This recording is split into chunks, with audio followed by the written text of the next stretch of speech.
In March 1945, the German Ninth Army aimed its artillery at an impressive target, some 40,000 American soldiers.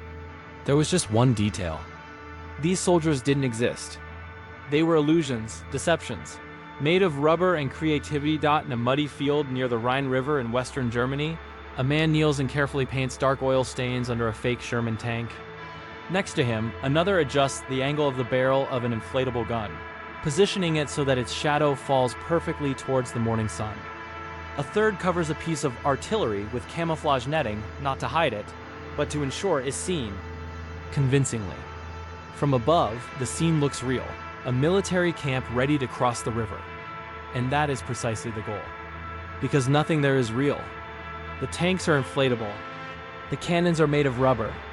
The engine sounds are from recordings. And the thousands of soldiers that German intelligence believes it sees simply don't exist. In their place, there are only 1,100 men. But they are not ordinary soldiers. They are artists, illustrators, sound engineers, recruited not from battlefields, but from schools like the Pratt Institute, Cooper Union, and the Rhode Island School of Design. Among them, future important names in art, fashion, and illustration. One of these men, only 20 years old, is kneeling in the mud, using a wooden roller to create fake tank track marks in the European soil. Every detail must be perfect. This is the 23rd Special Troops Unit, the legendary Ghost Army, the most secretive deception unit of the United States Army. For 6 days, they will convince the enemy that a huge military force is about to cross the Rhine. Meanwhile, the real army crosses the river 13 kilometers to the north, suffering only a fraction of the casualties that would be expected in an operation of this size. But there is a price. While maintaining the charade, these men remain under live artillery fire, unable to fight back. Protecting an army that doesn't exist. By the end of the war, 3 of them would die. About 30 would be wounded. Proof that even a lie can bleed. But how exactly did 1,000 artists manage to deceive the powerful Wehrmacht? And what happens when the enemy starts firing live ammunition at fake tanks while you're hiding in a trench next to them? Let's go back in time, June 1943, Pentagon, confidential briefing room. American planners analyze reports coming from North Africa. The British had just executed a brilliant maneuver. Fake tanks, made of wood and canvas, positioned to the south. The enemy took the bait. The real attack came from the north. Victory.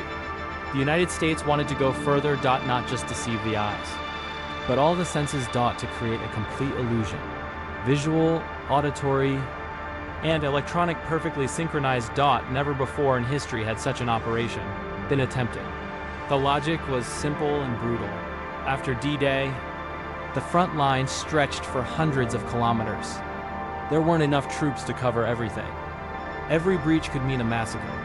But what if 1,100 men could pass for 40,000? This would free up real troops to fight where it really mattered. And there was a clear weakness in German: intelligence. They relied on 3 things: aerial photographs, radio intercepts, and field reports. And all of them could be faked. Thus, the Ghost Army was born. They mastered 3 pillars of illusion. The first, visual. Inflatable 42 kilograms tanks that, seen up close, looked ridiculous.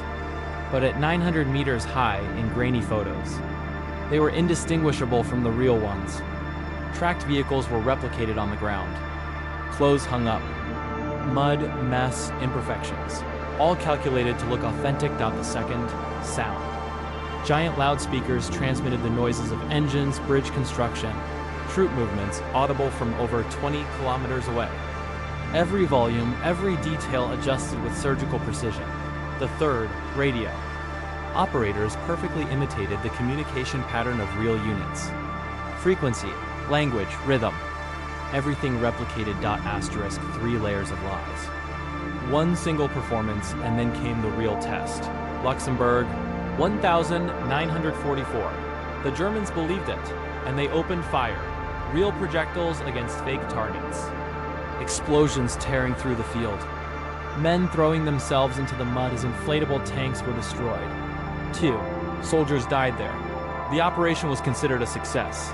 The enemy had wasted valuable ammunition. Firing into the air, Months later, the biggest mission, March 1945, Operation Plunder, the final crossing of the Rhine, the Ghost. Army received its most daring task, to simulate 2 entire divisions, more than 40,000 men for 6 days. Everything had to look real. Troop movements, construction sounds, leaked conversations in villages, marks on the ground, smoke, clothing, deliberate errors, and it worked. The Germans moved reserves, repositioned artillery, and focused all their attention in the wrong place. Even when a storm nearly revealed everything inflatable, tanks being swept away by the wind like balloons, they managed to keep the illusion alive, even under intense bombardment, without reacting. Just enduring, because a single real shot could reveal everything. And then, on March 24th, 1945, while the German artillery continued attacking the Phantom Army, the real army crossed the Rhine in silence. Tens of thousands of soldiers, almost without resistance. The illusion had worked. When the Germans finally advanced to investigate, they found only torn rubber, empty tanks, abandoned loudspeakers, and silence. No army. No force. Just a perfectly executed spectacle. For decades, this story remained a secret, until in 1996 the files were revealed. The result? 1,100 men, 3 dead, approximately 30 wounded, more than 20 successful operations. And between 15,000 and 30,000 lives saved. In 2024, the survivors received the Congressional Gold Medal. Because sometimes in war, the most powerful weapon isn't a tank. That's a good lie. And in that March of 1945, 40,000 men crossed a deadly river because someone adjusted with perfect precision the shadow of a rubber tank.